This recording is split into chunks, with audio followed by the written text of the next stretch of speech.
So the Valve Index, was it worth it?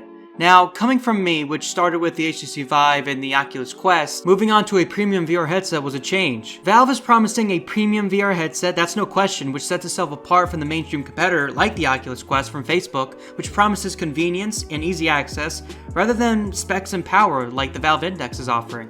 Now trust me, the Oculus Quest is an amazing device that gives you power, convenience with no wires, nothing hicking you up, and pretty optimized games because they have to be optimized to get onto the platform in the first place. So we could get good looking games like, for example, the recent game Red Matter, where the developers really tried hard and pushed the boundaries of the Oculus Quest, almost like how they did back in the day with the original Xbox 360. Over time, developers were used to the technology and were able to expand and really take advantage of that limited power to bring out amazing looking games, almost like how Halo 4 looks absolutely like an Xbox One game rather than a Xbox 360 game where it was released on. But of course, with a PC-powered headset, you're going to get that added fidelity, and you get it much better with the Valve Index. Now, comparing it to the Rift S is a good headset, and it's much cheaper in fact. To get into the Valve Index, you're going to need $1,000 to get the base stations, the controllers, and the headset itself. Now, there are advantages for taking that leap in price. There is a higher resolution, and of course, a cleaner sub-pixel arrangement, so the image looks a little bit cleaner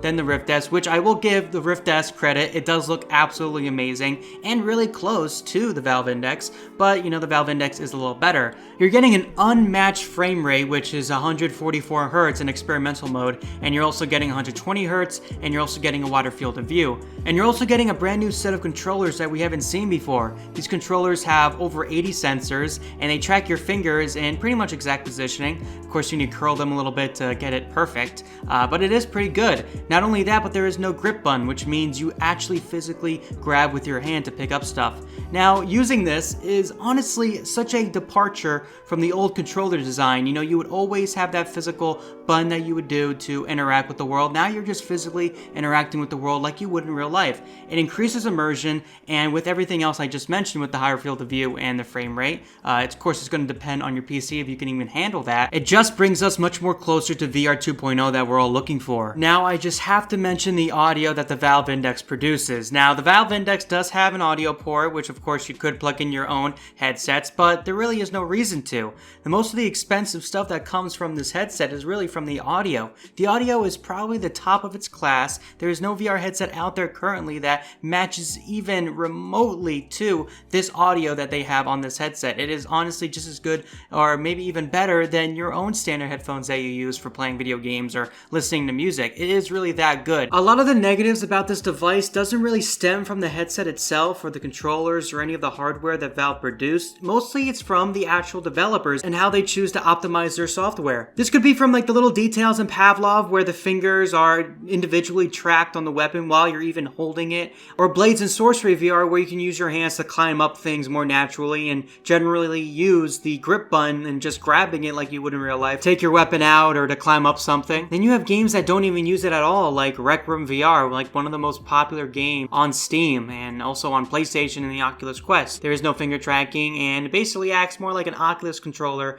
rather than anything else. And for your favorite older games that you're still playing that aren't being optimized at all anymore, or maybe aren't even taking advantage of the Valve Index, you can change the key bindings like you would on your keyboard, and it's pretty useful. Now, we've heard rumors that they're making a VR Half-Life and stuff like that, and we can also safely assume that it's going to support Valve Index natively, and it's going to have probably the best support that we've seen in any other game, but we're going to have to wait and see what that's all about. So overall, my opinion with the Valve Index is that I am really impressed. This device really impressed me, and I was totally fine with it, and I had no issues with it when setting it up, and I also just love using it. It's just a really fun device to use. How clear it is coming from the HTC Vive and all that stuff, it really seemed to be worth it for me, and that's why I was waiting so long to purchase a headset. Of course, I did buy the Rift S and then return it because I was having issues with it, but that headset was good, but I was still waiting for something to really justify my money, like buying a new console. If you bought a new console, you would want it to be a really big improvement from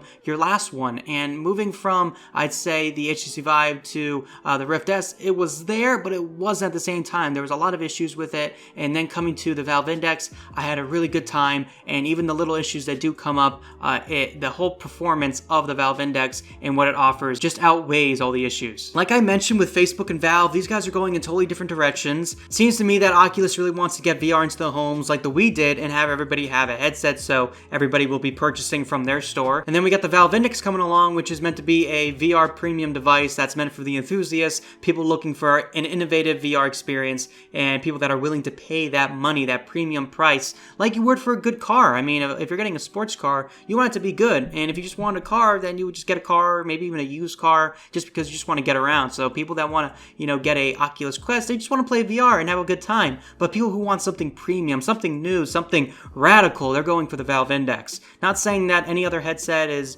worse, or you can't have both, or you can't have one or the other and you're missing out.